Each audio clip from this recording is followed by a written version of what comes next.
Okay, we're going to talk about real and complex and imaginary numbers, including real numbers.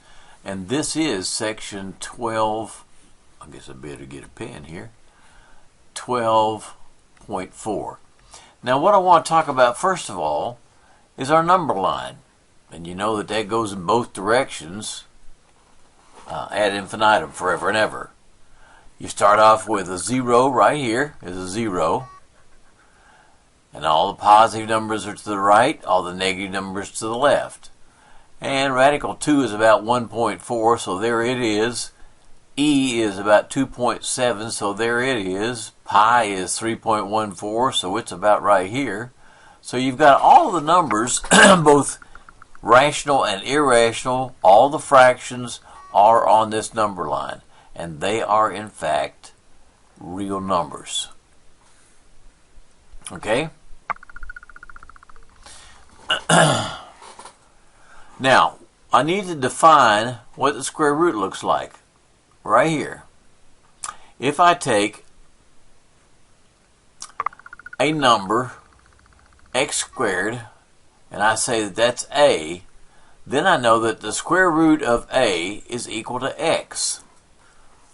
So if I take 2 squared, 2 times 2 is 4, that means that the square root of 4 is 2. But now if I take negative 2 and square it, negative 2 times negative 2 is positive 4, so the square root of 4 could be negative 2. Now the way we write that is that the square root of 4 is plus or minus 2. We just put that plus and minus right over top of each other. That indicates plus or minus, either one. Alright, so we've got our square roots. If I take a look at the square root, say, of, let me get a smaller pen here. If I take the square root of 25, square root of 25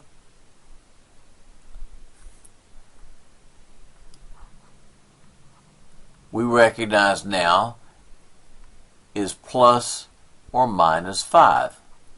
Because positive 5 squared is 25 and negative 5 squared is 25. Okay, now that takes care of real numbers. All these numbers out here have square roots. But now let's take a look at the square root of negative 4. Suppose that the square root of negative 4 is z.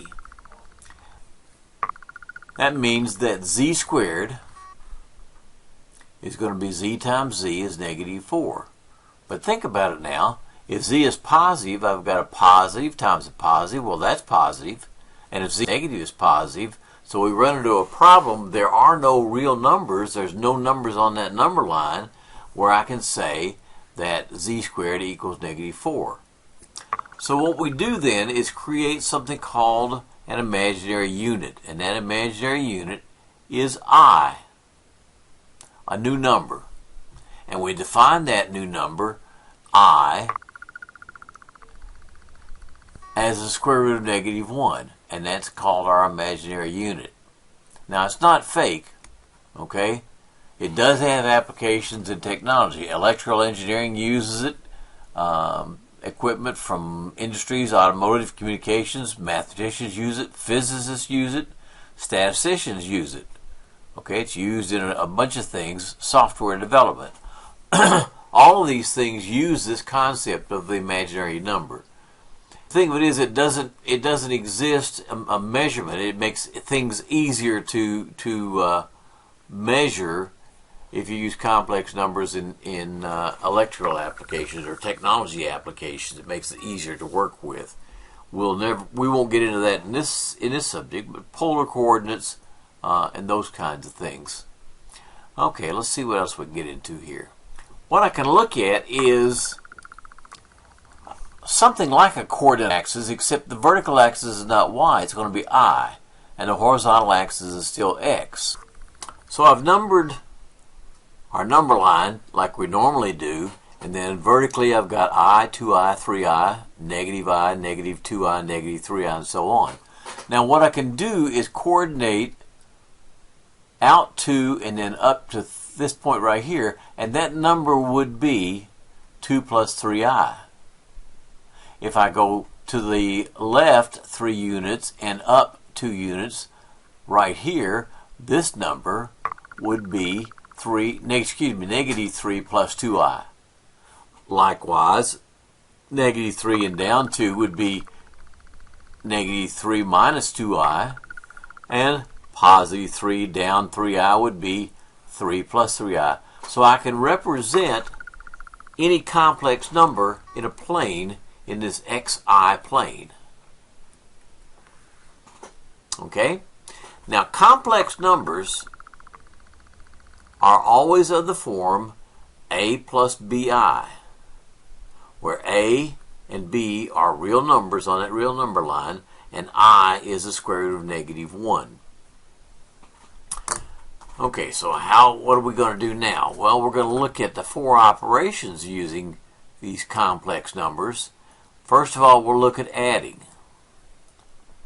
If I'm going to add 2 complex numbers, let's say 3 plus 5i and 6 minus 3i, all you have to do is add the real parts and add the imaginary parts. Okay, so I'm going to add 3 and 6. I'm going to add 5i and negative 3i. Well, you add the 3 and the 6, you're going to get 9. Treat this I just like a variable, so 5 minus 3 would be 2, and I've got the form a plus bi. The sum of 3 plus 5i and 6 minus 3i is 9 plus 2i. Okay?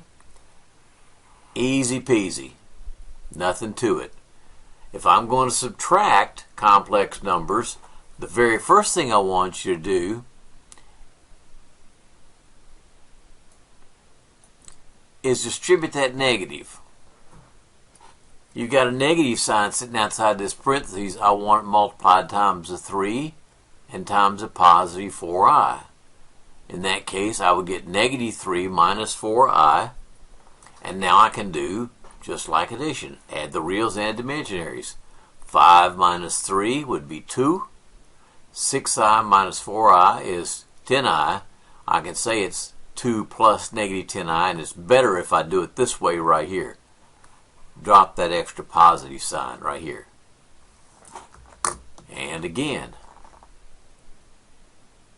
Easy peasy. Okay? So addition is straightforward. There's no tricks there. You just add the real parts and add the imaginary parts. There's nothing complicated about it. Alright, so let's look at multiplication. Okay, for multiplication, let's suppose that I'm going to multiply 2 minus 3i and 4 plus 2i. Well, let's do it by FOIL and see what happens here. The first would be 2 times 4. The outer would be 2 times 2i. The inner is 4 times 3i. And the last is 3i, negative 3i times 2i. So here we've got it. Well, 2 times 4 is 8. 2 times 2i is 4i. Negative 3 times 4 is negative 12i. And negative 3 times 2 is negative 6i. Now here's what I want you to be careful about right here. Okay? If I is the square root of 1, then I squared is in fact negative 1. Okay? So instead of I squared, we're going to have a negative 1 right here. I squared is negative 1. Well, that changes this into 8 plus 4i minus 12i plus 6. Well, now I can combine those because I can add my 8 and the 6. I can add the 4 and the negative 12. And I will get 14 minus 8i. And that's the form a plus bi. Okay, now here's the thing that you need to remember. It's going to come up again. That I changes the sign of that last term. Okay? Right here. Remember this. I squared is simply a change in sign. Alright. Now comes a little bit weird stuff. I created a separate section for the division because, like I said, it's a little weird. Not hard. It's not hard by any stretch of the imagination. It's just weird. Okay? Complex numbers don't behave like you always expect them to. Now, definition of a conjugate. A conjugate is simply the difference of two numbers. So x plus y is the sum, x minus y is the difference. Okay? Z plus 2, z minus 2. Those are conjugates. 3a plus 5 and 3a minus 5. Those are conjugates. Now, they have the same result every time. What you have to do for conjugates is square the first one and subtract the square of the second one. X squared minus y squared. Z squared minus 2 squared. 3a squared minus 5 squared. Well, remember that 3a squared would be 3 squared a squared, which is 9a squared. Okay, very simple. They have the same result every time. Now, complex conjugates behave in basically the same way. Well, not basically. They perform in exactly the same way. Okay, a plus bi and a minus bi are complex conjugates. And again, let's do the FOIL. If I do FOIL, the first terms would be a squared. The outer term is negative bi, abi. The inner term is positive abi. And the last term is negative b squared I squared. Right here. Okay? But wait a minute. We already know that I squared is negative 1. So this turns out to be a squared minus b squared I squared, but I squared is negative 1. So this is a squared minus b squared times negative 1, or a squared plus b squared. Now, folks, that's different. Okay? That's the big key right here. That's the only time that you're going to have anything weird happen with this, is whenever you start multiplying complex conjugates, it gives the sum of the squares, not the difference. And it's the sum of the squares of the real portions. So if I've got 3 plus 2i times 3 minus 2i, that's going to be 3 squared plus 2 squared. That's a real number. I've taken two complex numbers and multiplied them together and got a real number. That's a little weird. Next example, negative 4 minus 5i times negative 4 plus 5i. What I'm telling you is the square of the first portion plus the square of the second portion, or 16 plus 25, and here we go again with a real number. If I have 3x plus 2i and 3x minus 2i, it's 3x squared plus 2 squared. This thing squared, the first term squared, plus the real portion of the second term. So that comes out to be 9x squared plus 4. Okay? Now we're going to use that whenever we start dividing. Alright, let's try 4 plus 2i divided by 3 minus 2i. This is our problem right here. Our problem is 4 plus 2i, and I'm going to divide that by 3 minus 2i. Now it's best to write this. It makes a whole lot more sense and it's easier to manipulate than something like this. It's just a form. These are the same things. I'm dividing these two. Now what we do is we multiply by the conjugate of the denominator. Now I already used this one in the previous example. I'll try to slide back up there and see if I can get to it real quick. This thing doesn't want to behave very well. And here it is. I already know that 3 plus 2i minus 2i is 13. And I'm going to do it right here. I'm going to multiply the conjugate of the denominator. Well, I already know that the denominator is going to be 13. And the numerator is simply going to be 4 plus 2i times 3 plus 2i. Well, let's multiply that. First is 12. Outer is 8i Here's the outer terms, 8i. The inner term would be 6i, and the last term would be 4i squared. But now remember that I squared changes the sign. So what we've got is 4i squared turns out to be negative 4. And I can take 12 minus 4 is 8, and 8 plus the 6i would be 14i. And there's my answer. Almost. You have to remember that complex numbers are of the form a plus bi. I've got a real portion and I've got an imaginary portion. Well, I don't have that here. I've just got one thing. So I take this 13 and I divide it into the 8 and I divide it into the 14. And you write it as 8 over 13, which is my a plus bi.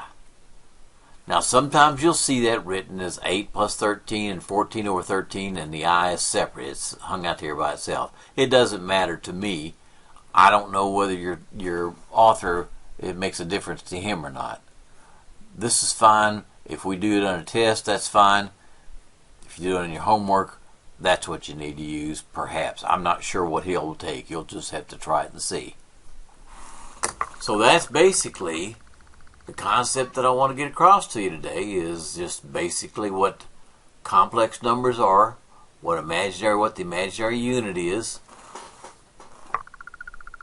what the four operations are: addition, subtraction, multiplication, and division. Now I will try to print this out, this whole thing right here, and post it up there on Blackboard for your convenience, for your notes. It gets a little messy once I've scratched on it, but maybe you'll gain something out of it. Okay, good luck on that test. You got until Friday. If you need extra time, just let me know. I'll be glad to give it to you. And I've set up a meeting for tomorrow, a team meeting. If you can attend that, great. If you cannot, send me a message of when you can meet, and I'll set up office hours where you can come in and talk to me about what you need to know. And with that, we'll stop.